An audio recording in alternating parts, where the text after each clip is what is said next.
निकाह को ख़त्म करने का नाम तलाक है। अब ये हलाल है, तलाक देना हलाल है, लेकिन अल्लाह तबारक व तआला को हलाल चीज़ों में जिस पर सबसे ज़्यादा गुस्सा आता है वो तलाक है। अब गज़ुल हलाली इलल्लाहि अत्तलाक, यानी अल्लाह को सबसे ज़्यादा नापसंदीदा वो तलाक का लफ्ज़ है। आम तौर से क्या होता है कि निकाह होता है, इधर लड़का और लड़की दोनों जवान हैं और जो बच्चा है वो चूंकि निकाह के तलाक के मसाइल से वाकिफ नहीं, इस तरह की बात आपस में लड़ाई झगड़े की होती है और उठा करके वो जबान से फौरन तलाक तलाक तलाक कह देता है। अब उसको ये पता नहीं कि तलाक कब देनी है, किस वक्त देनी है, कितनी देनी है, तलाक देने का क्या तरीका है, सुन्नत तरीका क्या है, तलाक सुन्नत क्या है। दोस्तों ये सब चीजें उसको मालूम नहीं होती और फौरन जबान से तलाक देना शुरू कर देता है। जरा सी बात हुई तलाक, जरा सा झगड़ा हुआ फौरन तलाक। तो ये तलाक ऐसी चीज नहीं है कि लड़ाई झगड़ा होते ही फौरन दी जाए। मियाँ बीवी में आपस में इस तरह की बातें हो जाती हैं तो तलाक देना, ये मैं समझता हूं कि उस आदमी को शोहर बनना नहीं आया। अल्लाह तबारक व तआला ने तलाक के इख्तियार बीवी को नहीं दिया है, शोहर को दिया है। किसको दिया है? शोहर को दिया है। बीवी के हाथ में तलाक का इख्तियार क्यों नहीं दिया? इसलिए कि औरत जो होती है वो नाक़िसुल अक्ल होती है। मर्द अल्लाह ने उस काबिलुल अक्ल बनाया है, वो समझदार है, होशियार है, वो सही फैसला करने पर कादिर होता है। औरत जल्दी ही गुस्से में आ सकती है, तो औरत के हाथ में तलाक का निज़ाम नहीं रखा, बल्कि तलाक का निज़ाम किसके हाथ में रखा है? शोहर के हाथ में रखा है। और शोहर को भी हुक्म दिया है, शोहर को भी ये तालीम दी गई है, वल्लाती तखाफून नुशूज़हुन्ना फ़इदूहुन्ना, कि अगर बीवी को तुम देखो कि वो नाफरमानी कर रही है, वो बात नहीं मान रही है, तो क्या कहना है? फ़इज़ूहुन, एकदम तलाक मत दो, जरा से झगड़ा हुआ फौरन तलाक नहीं। फ़इज़ूहुन, उनको नसीहत करो, समझाओ। नसीहत कैसे की जाती है? सबके सामने डांटना नहीं, सब पूरे खानदान वालों के सामने, उसके बहन भाइयों के सामने या अपने बहन भाइयों के सामने उसको डांटना नहीं, ये नसीहत नहीं। नसीहत का मतलब है कि आप तन्हाई में अलग से बिठा के उसको समझाएं, प्यार से समझाएं आप। चूंकि हदीस में आता है कि औरत ये टेढ़ी पसली से बनी है, पसली जो होती है टेढ़ी होती है, तो उसमें टेढ़ापन होता है। अब आपकी खूबी की बात है, आपके कमाल की बात है कि आप उसको किस तरीके से समझाते हैं, आप उसको किस तरीके से गाइड करते हैं, आप उसको किस तरीके से अपनी बात मनवाते हैं।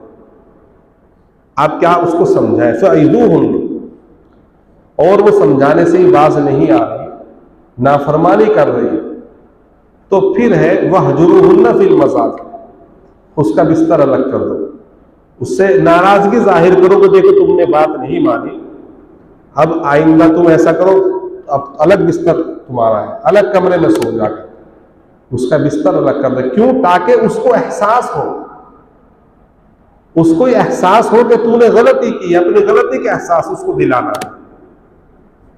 शरीयत ने फौरन ये तो नहीं कहा तलाक दो, नहीं, पहले समझाओ, उसके बाद फिर उसको हिकमत के साथ ये कहोगे तुम्हारा बिस्तर अलग है। जब तुम मेरी बात नहीं मानती, उसके बाद अगर फिर भी वो इस तरीके से नहीं समझती, वो ज़रिबूहुन, तो हल्की फुल्की पिटाई करने की भी इजाजत है, तंबीह के लिए। जैसा कि हदीस में आता है ना कि बच्चा जब 10 बरस का हो जाए और वो नमाज ना पढ़े तो मुरू औलादकुम बिस्सलात वहुम अबनाउ सब'i सिनीन वज़रिबूहुम अलैहा वहुम अबनाउ 10 सिनीन, के बच्चे की पिटाई करो अगर 10 साल का भी नमाज नहीं पढ़ता, तो हल्की पिटाई करो तरबियत के लिए, जालिम बन करके नहीं। मकसूद है तरबियत, मकसूद है घर को आबाद करना, मकसूद है घर को चलाना। अब होता क्या है, शोहर गरम मिजाज, जरा सी बात के इसने बात क्यों नहीं मानी। ये सोचो अल्लाह के बंदे कि ये किसी की बेटी है, वो अपना घर बार छोड़ करके आई है, अपने माँ बाप को छोड़ा, अपने घर बार को छोड़ा, अपने वतन को छोड़ा, अपने बहन भाइयों को छोड़ा, वो तुम्हारे पास आई है। उसके भी कुछ हुकूक है तुम्हारे जिम्मे, वो तुम्हारी बांदी नहीं है, वो तुम्हारी नौकरानी नहीं है, उसके भी हुकूक हैं। पहले आप हुकूक को पढ़िए। अब होता क्या है कि निकाह तो फौरन कर देते अपने बच्चों का, लेकिन हमारे बच्चों के पास तालीम नहीं होती। इसीलिए कल भी बात आई थी कि हम अपने बच्चों को तालीम दिलवाएं, हम अपने बच्चों को कुरान करीम पढ़वाएं, उनको मोटी मोटी किताबें पढ़वाएं, जरूरी मसाइल उनको बताएं। बेहिश्ती ज़बर एक किताब है मसाइल की, उसको बताएं। जब बच्चों को पता होगा कि निकाह क्या चीज है, उसके ताल्लुक से जरूरी मसाइल सीखना जरूरी फर्ज है। जब आदमी नमाज पढ़ता है तो नमाज के मसाइल सीखना फर्ज है, रोजे रखता है तो रोजे के मसाइल सीखना फर्ज है, जब निकाह करता है तो निकाह के मसाइल सीखना फर्ज है। अब निकाह के मसाइल कौन सीखता है? तारीख आ जाती है कि फुला तारीख में निकाह है, तैयारी चल रही है। तैयारी कैसी चलती है?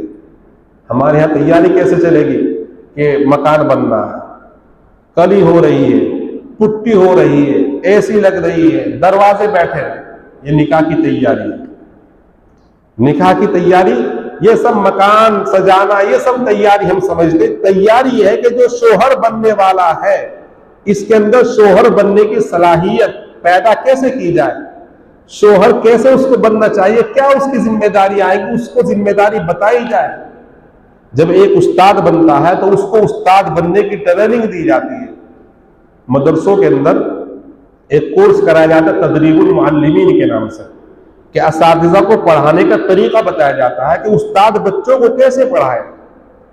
तो दोस्तों, पढ़ाने का भी एक तरीका होता है, उसकी एक ट्रेनिंग दी जाती है। अब जब आप मिस्त्री बनेंगे, कोई किसी भी लाइन में आप चले जाइए, तो पहले ट्रेनिंग होती है कि नहीं होती? दुनियावी चीज हो या दीनी चीज हो, हर एतबार से ट्रेनिंग दी जाती है। उस सबसे पहले नंबर पर कोई भी महकमा हो, बच्चा पढ़ता है, पढ़ने के साथ ट्रेनिंग दी जाती है, उसको प्रैक्टिकल कराया जाता है। लेकिन निकाह ऐसी चीज है जिसमें हम जरूरत नहीं समझते। उसका नतीजा क्या होता है कि जहालत की वजह से, मसाइल न जानने की वजह से उसको ये पता नहीं होता कि तलाक कब दी जाती है। उठा करके तलाक तलाक तलाक, फिर आता है मसला पूछने के लिए इमाम साहब के पास कि जी वो असल में क्या हुआ, गलती से निकल गया, अब क्या करें। अजी इरादा तो नहीं था, बस गुस्सा आ गया। हमारे पास तो मसाइल आते हैं दारुल इफ्ता में, बहुत सारे हजरात आते हैं कि जी बस वो नशा, थोड़ा नशा करता है बेटा, वो नशे की हालत में उसने कह दिया, अब क्या किया। और कितनी मरतबा कहा? जी पता 3 4 10 मरतबा कह दिया। तो अब ये जो मसाइल अब पूछने के लिए आ रहा है, पहले इनको क्यों नहीं बताया गया इसके बारे में कि 1 तलाक का क्या हुक्म होता है, 2 का क्या हुक्म होता है, 3 का क्या हुक्म होता है, ये सब बातें बतानी चाहिए। तो मेरा कहने का मकसद ये है कि मुआशरे के अंदर ये बहुत बड़ी कमी है कि दुल्हा बन जाते हैं बच्चे, उनकी शादी कर दी जाती है, लेकिन उनको निकाह और तलाक के मसाइल नहीं बताए जाते, नहीं पढ़वाए जाते। हालांकि निकाह की तैयारी में सबसे पहला काम यह है। एक बात, दूसरी बात यह है, शैतान साथ में लगा हुआ है।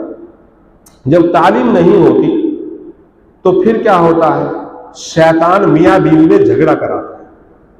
जो इबलीस है ना, इबलीस शैतान बड़ा, सबसे बड़ा शैतान, वो अपने नुमाइंदों को, अपने चेले को भेजता है लोगों के अंदर के जाओ और तुम्हें इस उम्मत के अफराद को, इस उम्मत को किस तरीके से भटकाना है। हर आदमी के पीछे शैतान है, हर आदमी के पीछे शैतान है, और शैतान उनकी रिपोर्ट लेता है। बाद हदीस में आता है कि हर 6 महीने के बाद वो एक प्रोग्राम करता है, कॉन्फ्रेंस करता है, एक जलसा करता है बहुत बड़ा। जैसे यहाँ इस तबलीगी जलसे होते हैं ना, ऐसा शैतान का भी तबलीगी जलसा होता है। वो अपनी एक तबलीग करता है और अपने नुमाइंदों को भेजता है, अलग अलग हलके में भेजता है। जैसे जमात के साथी जाते हैं ना अलग हलके में, एक हलका वो है, एक वो, ऐसे वो भी भेजता है। तबलीग वालों का हमारा मकसद क्या है? दावत तबलीग वालों का इस्लाह, उनका मकसद क्या है? फसाद, लड़ाई झगड़ा। तो जब वो आकर के बताते हैं, रिपोर्ट देते हैं, कारगुजारी, जैसे जमात में कारगुजारी होती है ना, ऐसे वो भी कारगुजारी लेता है। तो शैतान के सामने, इब्लीस के सामने जब कारगुजारी बताई जाती है, तो शैतान जिस कारगुजारी पर सबसे ज्यादा खुश होता है वो इस पर होता है कि वो आकर के बताता है कि जी मैंने मियां बीवी में झगड़ा करा दिया और उसमें उनको तलाक करा दिया, 3 तलाक दे दी। तो शैतान इतना खुश होता है कि उस आदमी को, उस शैतान, वो बड़ा शैतान छोटे शैतान को गले लगा लेता है, उससे मुहानका करता है, खुश हो जाता है, वाह ये है बहुत अच्छा, माशाअल्लाह बहुत अच्छा काम किया, खुश होता है। क्यों खुश होता है? इसलिए कि जब तलाक दिलवा दी तीनों, अब वो बीवी उसके लिए हराम हो गई। बीवी क्या हो गई? हराम हो गई। अब जब हराम हो गई, अब वो तलाक दे करके चुपचाप किसी को बताते नहीं। अब वो तलाक देने के बाद भी मियाँ बीवी की तरह रहते हैं, आपस में मुलाकात करते हैं, जिमा करते हैं, तो वो हरामकारी होती है। उसके नतीजे में बच्चे पैदा होते हैं, तो वो हरामजादे होते हैं। तो शैतान तो ये चाहता है कि ज्यादा से ज्यादा बच्चे हराम के हों, इसलिए शैतान उसको गले लगाता है कि तूने बहुत अच्छा काम किया जो आपस में लड़ाई कराई। तो दोस्तों कितना वो लोग फसाद फैला रहे हैं कि उम्मत में ज्यादा से ज्यादा हराम के बच्चे पैदा हो। वो इस तरीके से नौजवानों को भटकाते हैं और उनकी जबान से तलाक तलाक कहलवाते हैं।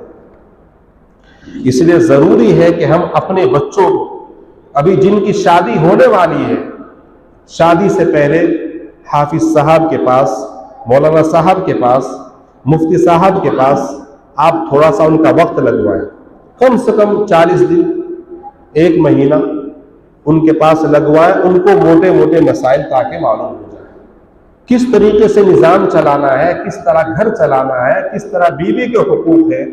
मुस्तकिल बात उलमा ने किताबें लिखी है। एक किताब है मिसाली शोहर, शोहर कैसे बना जाता है, शोहर के क्या हुकूक हैं, ताकि वो बच्चा उस किताब को पढ़े। एक किताब है मिसाली बीवी, कि बीवी के क्या हुकूक हैं, तो बीवी भी तो अपने हुकूक पढ़े, शोहर भी अपने हुकूक पढ़े।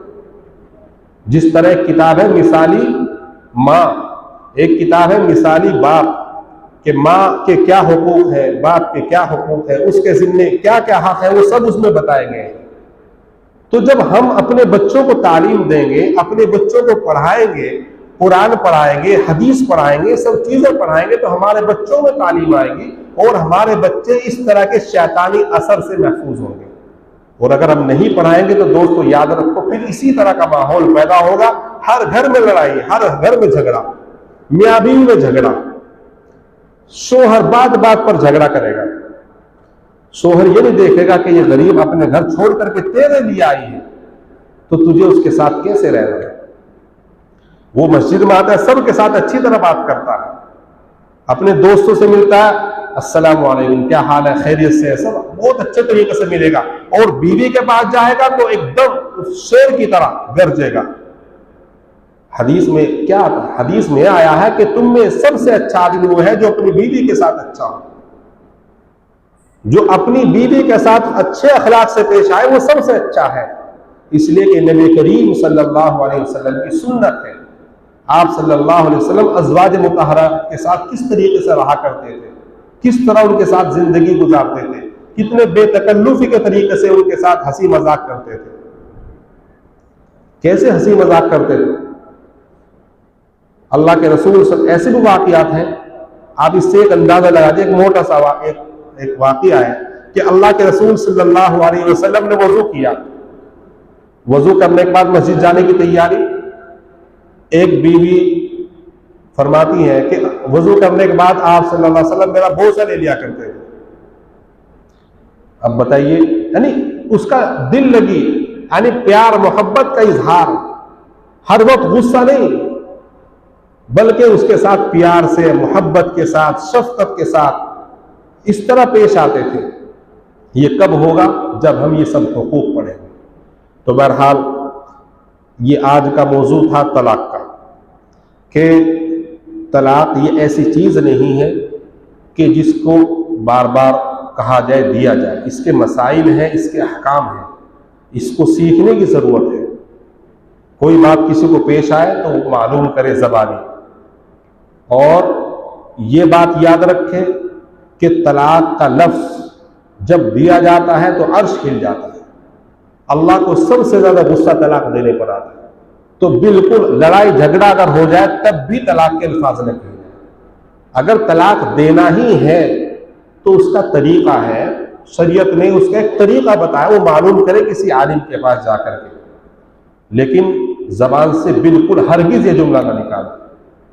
अल्लाह तबारक व तआला हम सब को अमल की तौफीक अता फरमाए, और ख़ास तौर से हमारे नौजवान बच्चे हैं जिनकी शादी होने वाली है, उनके बारे में भी आप फिक्र करें कि उनको भी इस तरह की तालीम दें, ज़रूरी मसाइल बताएं, सिखाएं, और उसके बाद ही उनकी शादी कराएं।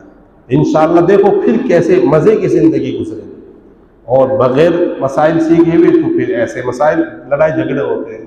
तो बहरहाल इस मौजू को समझने की और अमल करने की ज़रूरत है। वाखिरु दावाना अनिल हम्दुलिल्लाहि रब्बिल आलमीन।